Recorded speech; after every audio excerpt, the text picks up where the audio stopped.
Topic में हम लोग ने अंकित मूल्य दिया और छूट दिया और ये ज्ञात किया कि छूट प्रतिशत ज्ञात कीजिए। अगला प्रश्न में आपको अंकित मूल्य प्राप्त होगा और छूट प्रतिशत दिया जाएगा और बिक्री मूल्य यानी कि जिसको हम कहते हैं सेलिंग प्राइस और अंकित मूल्य को अंग्रेजी में कहते हैं प्रिंटेड प्राइस। ठीक है, अगर हम जाएं तो सेलिंग प्राइस यानी कि बिक्री मूल्य ज्ञात करना है। तो छूट अभी पहले लाइन में हमने लिखा छूट या बट्टा सदैव अंकित मूल्य पर दी जाती है, लाभ और हानि सदैव क्रय मूल्य पर दी जाती है या ली जाती है। अंकित मूल्य छूट के लिए अपने आप में 100% होता है यानी कि 100% होता है। लाभ और हानि के लिए क्रय मूल्य अपने आप में 100% होता है। अब यहां पर देखें, जैसे एक सवाल हम कई 5 सवाल इसमें बनाए हैं। किसी वस्तु का अंकित मूल्य 10,000 रुपया है यानी कि एमआरपी जो लिखा है यानी कि प्रिंटेड मूल्य लिखा है यानी कि छपी हुई मूल्य उस वस्तु पर 10,000 रुपया लिखा है। इस पर पहला 10% की छूट दी जाती है, दूसरा 15% की छूट दी जाती है, तीसरा 20% की छूट जाती है, चौथा 25% की छूट दी जाती है, पांचवा 30% की छूट या बट्टा दी जाती है। तो बिक्री मूल्य ज्ञात कीजिए, अर्थात छूट के लिए क्रय अंकित मूल्य 100% होता है, अर्थात ये 10,000 रुपया लिखा गया है अपने आप में 100% है।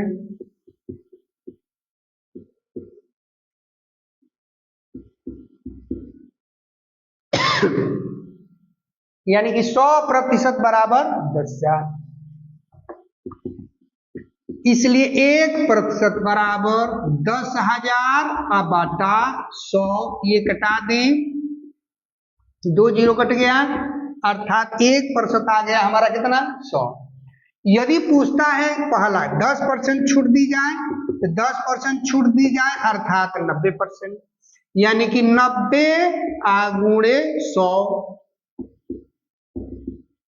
अर्थात 9,000 रुपया।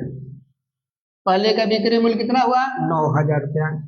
दूसरा 85% 15% छूट देंगे तो 85% अर्थात 85% निकाला जाए तो 8,500 रुपया। तीसरा 20% छूट दी जाए अर्थात 80% निकाला जाए, यानी 80 गुणे 100 कर दिया जाए अर्थात 8,000 रुपया। तीसरा 25% छूट दिया जाए अर्थात 75% निकाला जाए, यानी कि 75 गुणे 100 यानी कि 7,500 रुपया। 30% छूट दी जाए यानी अर्थात 70%, 70 गुणे 100 यानी कि 7,000 रुपया। यानी कि 10,000 रुपया लिखी वस्तु को जिस पर लिखा है एमआरपी 10,000 रुपया, यदि हम 9,000 रुपया में बेचते हैं तो 10% छूट दिए हैं, यदि 85 रुपये में बेचते हैं तो 15% छूट दिया गया है, यदि 8,000 रुपये में बेचते हैं तो 20% छूट दिया गया है, यदि 7,500 रुपये में बेचते हैं तो 25% छूट दिया गया है, यदि 7,000 रुपये में बेचते हैं तो 30% की छूट दी गई है।